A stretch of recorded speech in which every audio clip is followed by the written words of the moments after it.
Life is God's gift to you. What you do with it is your gift back to God.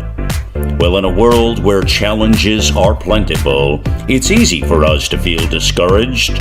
Yet with enough guidance and support, most people can achieve more in life than they ever dreamed possible. Well, beyond your fears is everything you ever dreamed of. For the DrStem Show will give the voiceless a voice and the hopeless hope. And now, here she is, DrStem. Hello, and welcome to a brand new segment of the DrStem Show podcast.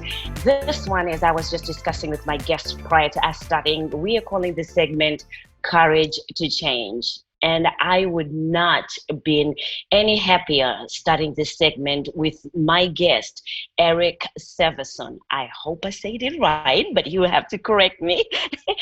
Hi, Erik, and welcome to the DrStem Show. Hi, Dr. Stem. I'm really excited to be here, excited to be part of this new segment as well. Thank you. So, before I start, I just want to let my audience know that our thoughts and hearts are all with you as we go through this COVID time, because I know many of you have been struggling, and so have we been struggling with the changes and everything that's going on around us. So as you listen to this show, I hope that you'll be inspired, you'll be encouraged, empowered, but most of all, I hope that this segment brings you nothing more than hope, because it is by hope that we will go through this segment. I don't usually do this. I don't usually read my guest bio, but this bio, when I read it, I said, I have to let you guys hear what Erik has done, because he is not only a symbol of hope, but adventure and change. So let me read you his bio.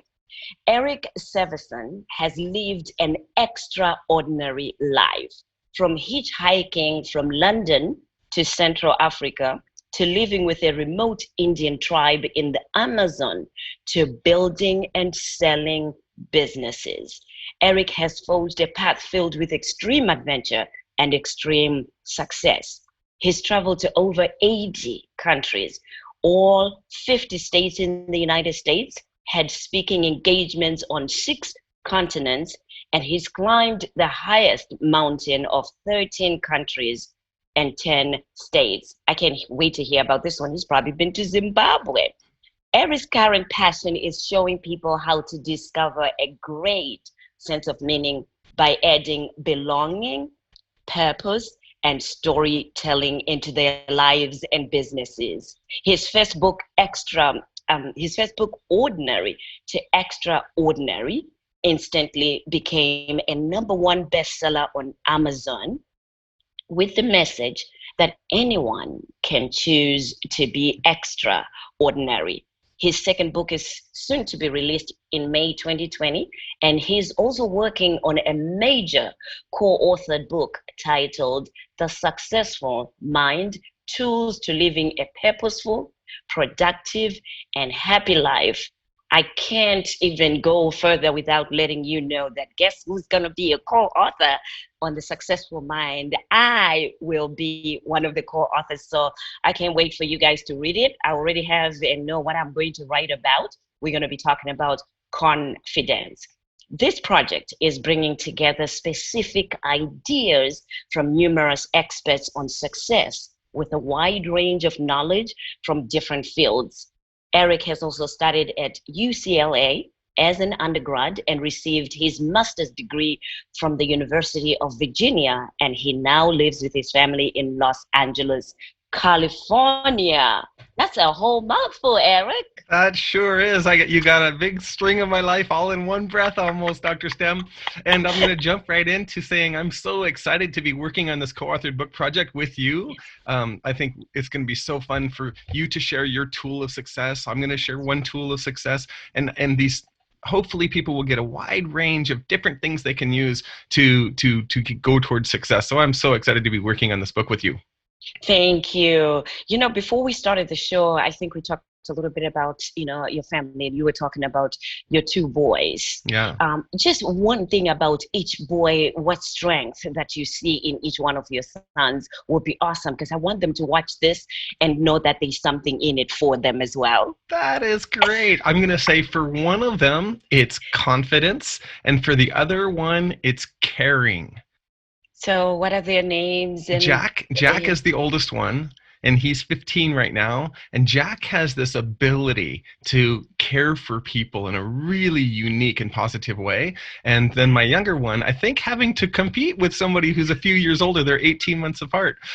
So he's developed a really strong sense of self-confidence, I think, that allows him to interact in a very different way with his friends. And it's always funny when the older one has a teacher, and then the following year, the younger one, we were the teacher. They're not alike at all. They're both equally great, but they're totally different as well. Oh, wow. That's awesome. I always, am intrigued when I have guests that have, teenagers, as you know, I've done that work as well. So Yeah. it's interesting on what they teach us on a day-to-day, basis. So that courage and confidence and caring, that's really, really good. Yeah, and I'm so glad you're getting that message out about they need parents. They don't need a best friend as a teenager. And part of that I've learned from you, that you really need they need the guidance of an authority figure who is a parent, a strong parent. And it's a great message you're getting out. Thank you. Thank you. Now, I love, as you could see, I was stuttering a lot, a little bit when I was reading your bio, because, ordinary to extraordinary. I just wanted to get to extraordinary. I didn't even want to go from ordinary. So tell us a little bit about the book, Ordinary to Extraordinary. So it started as just me writing personal narratives from my life, true narratives. And as I wrote them, a few friends said, "Hey, you should do more with that." I showed it to a book agent, and the book agent said, "You know what? You and all your friends are going to love this." And I said, "That's not a compliment, is it?" He said, "No, not at all." And I spent a year working these 22 narratives of my life. Actually, there were 42 at the start, and I cut it down to 22. And I spent a year reworking them with how did I discover meaning through these different events in my life, and how can somebody reading the book also relate to it. So I organized them under those pillars that you mentioned earlier: belonging, purpose, storytelling, and transcendence. And those come from a book called The Power of Meaning by Emily Esfahani Smith, that these things, belonging, purpose, storytelling, and transcendence, are pillars of meaning that that give our lives a really strong sense of security, happiness, and all those things are byproducts. So I organized those events from my life, including a machine gun in my mouth in Nigeria, living with a remote tribe in the Amazon and learning about leadership, having a girlfriend in Paris and living there for 7 months, and boxing in Thailand. So there's these different events from my travels around the world, but then it's supposed to be reader-centric, where the reader will try and supposed to be able to recognize meaning in their lives. And if they are in a great place in life, they'll enjoy the ventures. If they're in an okay place, but they're just repetitive Groundhog's Day, going to work every day and coming home every day, and just they know there's something more, hopefully they'll recognize where the meaning already exists in their life. And then lastly, if somebody's in a really desperate place and knows that they need a change, it can maybe spark them to create meaning in their life where they need it. Thank you. And with what you just said, right, with us being in this time with COVID-19, it's almost like everyone is being forced to move from ordinary to extraordinary. Yes, Dr. Stem, you're right. And the title of the book came from me discovering I was an average kid, didn't get good grades, in middle-class family in a suburb of Tacoma, Washington, but I chose to follow extraordinary dreams and did extraordinary things. I'm not extraordinary necessarily, but the things I do are, and that's what I think is a choice that every single person has, no matter where they are, what their situation is. And you're right, this COVID-19 situation is forcing people to create something different from themselves often. I was hit really, really hard by it. I left a executive position in a big company at the end of January this year to pursue public speaking full time. I had things lined up through the first half of this year, and everything, my whole business plan was going great. And then of course, 3 weeks ago or a month ago, every single one of those was canceled or postponed. So I suddenly was sitting with an income of zero. And so I figured I had to do something different. And I went back to my book, my first book, and I did a marketing campaign for that. And I finished my second book. So because I had to do something to generate, and that'll be available now in a few weeks. But I totally had to shift into something totally different again and rely on not my public speaking anymore. I had to figure out where could I continue to support the family when knowing that my new full-time thing is out. So it's back to my books. Why do I have a sense that you, like myself, this wind is blowing us to do exactly what it is that we've wanted to do, something we're passionate about, that is being in front of stages with hundreds and thousands of people, inspiring them, motivating, encouraging them, and giving them hope. Absolutely. And I do think that that'll still come now. So many of the public speaking things have been postponed, thank goodness, rather than just canceled outright. I did have a lot canceled, but quite a few have been postponed. But this pause has allowed me to finish a book that I've been sitting on for 2 years. I was almost done for 2 years, and I never found the time to do it. Of course, this allowed me to sit down, finish that book. So when I do get back onto the stage, I'm going to have a whole nother thing ready for them with this second book. And the second one is similar to the first. It's probably going to be called, it will be called Explore Extraordinary Adventures of Vulnerability and Strength is what the second book will be. And so this pause has allowed me to finish that. Yes. Which I'm really excited about. Explore Extraordinary Adventures of Vulnerability and Strength. Wow, I love that vulnerability and strength. Mm-hmm. Because a lot of people don't realize that we have to go through understanding and sometimes even overcoming vulnerability in order to find that strength. Yeah, and overcoming fear. You mentioned me hitchhiking from London. I actually made it to what was then Zaire. Now it's the Republic of Congo. I was on my way to Zimbabwe, and I got malaria instead. So my plans changed. But so as I was hitchhiking down, though, I walked massive stretches in Africa. I would look at my little paper map that I had, and I would see a triangle of roads, usually triangle of dirt roads, that the furthest I could walk would be 100 kilometers before, if I go one direction, before I hit another road. And I would just walk into that empty triangle on the map. And of course, I'd sometimes see a small village. And here's a common scenario almost every night. It's getting to be dark, and I'm approaching some small village somewhere. I have no idea how they're going to accept me. And I was scared every single time. Are they going to accept me? Am I going to find a place to sleep? Am I going to find food? And almost always when I come in there with a humble attitude, and I'm vulnerable. This is where the vulnerability comes in. When I'm vulnerable and I go to them and make a relationship with them, they're so excited to help me every single time. If I walked in there all puffed up, hey, I need a place to stay and can I get some food too? Oh man, I would be run out, in a heartbeat. But because I was vulnerable, they were more than happy to help me. And then in business, I started using that. When I'd be coming in a conflict with somebody over whatever thing we're arguing about, and when it came to a deadhead, I started thinking, I need to show some vulnerability. I would think of something that I need help with, and I would ask them to help me with it. And once they helped me, because I'm vulnerable about something, it broke down barriers, and we were usually able to figure out whatever issue was keeping us apart. That is beautiful, beautiful. I was writing some notes as you're talking, because my mind is thinking as I'm listening to you.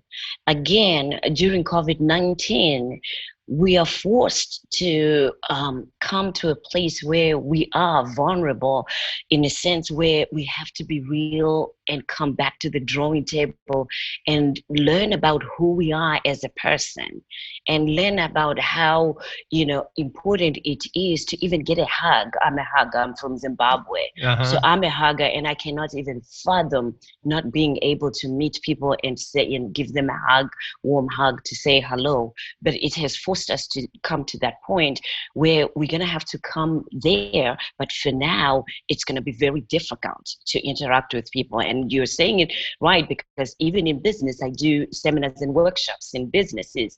I realize that when I go in and I am relating to them, that I too struggle with stress. I too struggle with balancing work and life, that everybody goes, oh, okay, you're not just a teacher and a trainer, but you are one that also experiences the same thing that we're experiencing. So that was poignant. Absolutely, Dr. Stem. So that they understand that you can relate to them better, because you do. And I think any public speaker who says they're not scared a little bit, and I'm going to put scared in quotes because it is sometimes a positive energy as well, but if they're not nervous in some capacity before a speech, I can't imagine it's as good. These chemicals of fear are supposed to make us faster, stronger, smarter for short periods of time. If we're being chased by a tiger, for example, we can run faster. So if we channel those into positives, and if they can understand that you can relate to their insecurities, I have insecurities for sure, insecurities, stresses, things like that, I think it's a better bond both directions. That's a really, really positive thing that happens when you express vulnerability. I agree with you. You're right. And you know what, for my audience out there that will be listening to this podcast, let me just remind you, I know that this is a challenging and difficult time for all of you. But as you heard Erik mentioning, it's changed his whole plans and everything that he had planned for the year 2020. Guess what that means to you? Lucky you.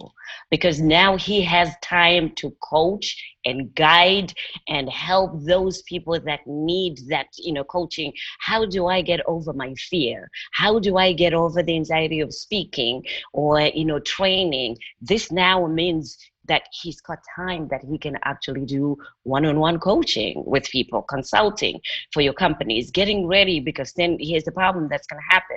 Once the world opens up, which some businesses are starting to open, he's going to be fully booked. I'm going to be fully booked. So I think, on the other hand, we need to also now starting about moving on. And that's why I wanted to call this segment Courage to Change, because we have to start talking about how do you get on after such a devastating and traumatic time. And many of us are going to need some guidance, some holding hands, somebody showing us the way. So I just wanted to, make sure that people understand that hey, it might have been bad for his business, but now it's really good for those of you that are waiting for a coach.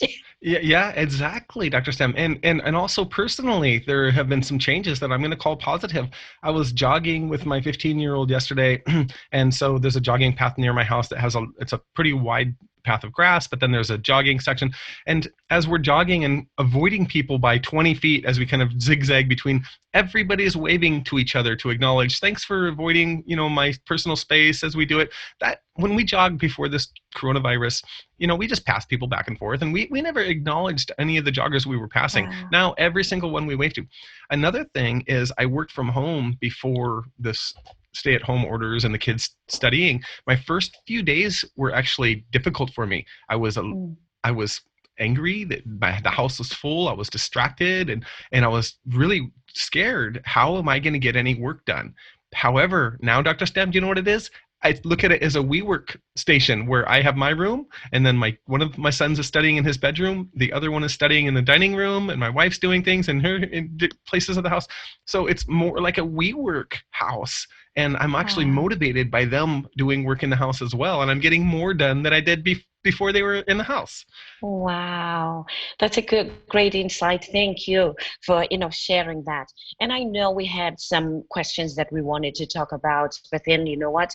I think what we've been covering is something that people needed to hear during this time. And I want everybody to also understand that even in your own personal lives, things are not going to work out the way that you planned them to, even during the COVID-19 be open to those changes, be open to change the schedule, be open to the kids doing something else that you haven't asked them to do, and just be patient with not only yourselves, but your families. So Erik, I wanted to ask you, one of the things that we are going to cover in your book, When I Co-Author, and you also covered in this first book of yours, Ordinary to Extraordinary, is success. What is success to you? Okay, great question. I think a lot of people think of success as a goal to reach. I'm going to be successful when I finish college. Then I'm going to be successful when I get a job. Then I'm going to be successful when I make X amount of money. Then, and so there's always this carrot that's in front of us that we're reaching to become successful, whereas I don't think that success should be the end goal, that I'm successful when I reach that. I think success needs to happen now, today, no matter where you are. If you're in debt with an idea of starting, say I'm an entrepreneur, I've got horrible debt and I've got an idea, but I'm working every day to chip away to make this idea work. That person can be equally as successful as somebody who already has a multi-million-dollar well-oiled machine of a company, because they're just on a different place on the path. But if they realize that that success is there now because they're working towards it every single day, that's really important. And happiness is a similar thing. I end my last book, the one's going to come out in a few weeks, with a chapter called Happiness and Success. And I treat it like happiness is a backpack that we can pick up and put on whenever we want and just carry it with us. If we don't choose to put the backpack on, we're not going to not be happy. We're waiting for an external force to make us happy. But if we just pick up that backpack, we can be happy like that. And success is the road, like a brick road that we walk on. And we are continually walking on success, and we're continually holding the backpack of happiness if we want. I love that. I love that. Isn't that fun? Happiness is a backpack. I know I picked up mine early this morning. I pick up it every morning.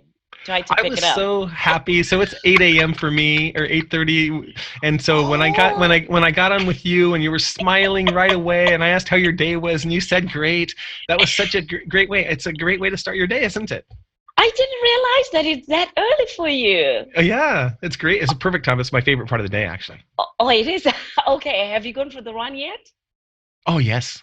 Oh, okay. Perfect. So how does one know when they're successful? How would they know? It's a choice as soon as they choose it. And how they know, I think, is this can be conscious or unconscious. It's unconscious for a lot of people, and I think it's a healthy thing to make it conscious, and that goes back to those pillars. If I look at my relationships and I say, you know what, I belong with my spouse. I feel a sense of belonging with my children. I feel a sense of belonging with my friends. If you feel that sense of belonging, that's a really healthy place to say, you know what, I think I'm pretty successful because I have a group of people that I belong with. Similarly with purpose. If I'm a janitor, for example, at NASA, there's a famous example from Emily Esfahani's book of a NASA janitor in the early 60s. And somebody said, what's your job? And he says, I'm helping put people into space. When he goes to work every day to sweep floors and clean toilets, do you think he has a better sense of purpose knowing that he's helping put people into space? He's not a janitor cleaning toilets and sweeping floors. He's a janitor helping people go to space. And that's the idea of we're successful when we realize that our small contribution to the world, no matter what it is, has a bigger purpose than ourselves. That is awesome. You're very right. I see that in my counseling and coaching job that I do, that when I get people saying, I never even thought about it that way. Or I slept really well after speaking to you yesterday. It's almost like, wow, you've just taken these heavy weights, emotional weight that they had, and all of a sudden they feel better. So that's a great way, of defining success. Yeah, absolutely. That you have. So I have a few minutes before we end, and I wanted to have some fun with you. I'm going to say a word, and in those words, I want you to just come up with anything that comes to your mind as a way to inspire, encourage, and empower, our listeners. The word fear. Oh, you chose the right word for me, Dr. Stem. I strongly believe that fear is meant to make us, I said it before, stronger, sharper, faster for short periods of time. So many people are paralyzed by fear, and I hate seeing it. It's so hard to see. And so for me, realizing that fear is making us better. We can translate that fear into how can I use this fear positively? If I have an interview for a job and I'm feeling nervous, I say, yes, I'm stronger, sharper, smarter for this interview. And I can take a deep breath and relax and go do it. And so again, when I was traveling through Africa, I had multiple moments of fear that I overcome. And people sometimes ask, how can I'm not going to go to Africa and walk into a small village tomorrow. How can I do a small step to overcome fear? Not as easy right now, but very soon. And I say, next time you go to Starbucks and you get your $2.25 double espresso, ask if you can have 10% off for no reason. And it's funny how scared you get. Every single time I do it, I'm scared to death. And I ask, and they usually say no. And sometimes it's so funny to them, they say, okay.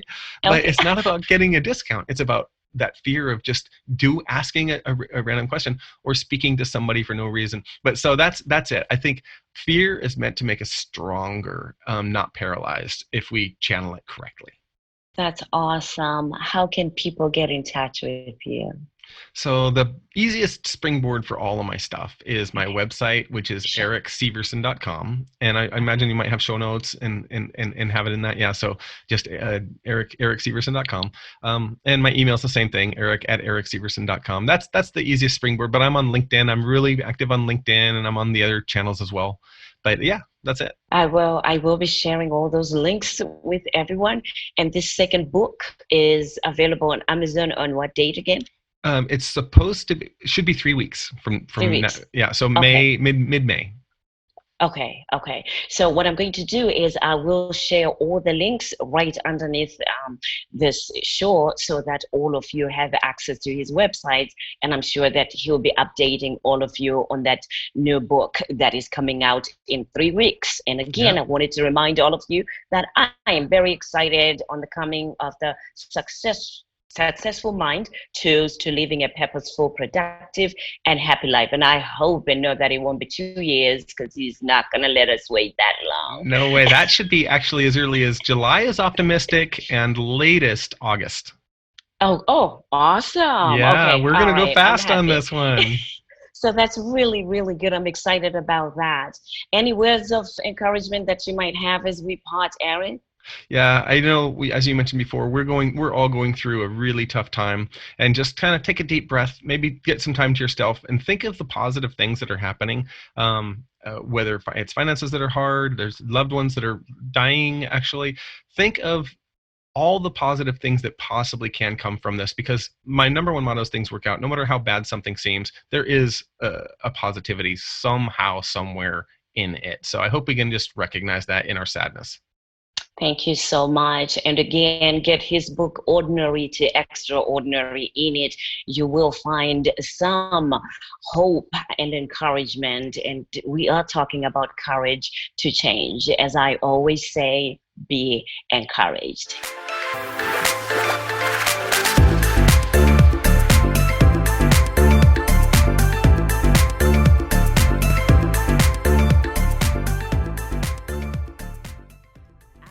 With the old, in with the new.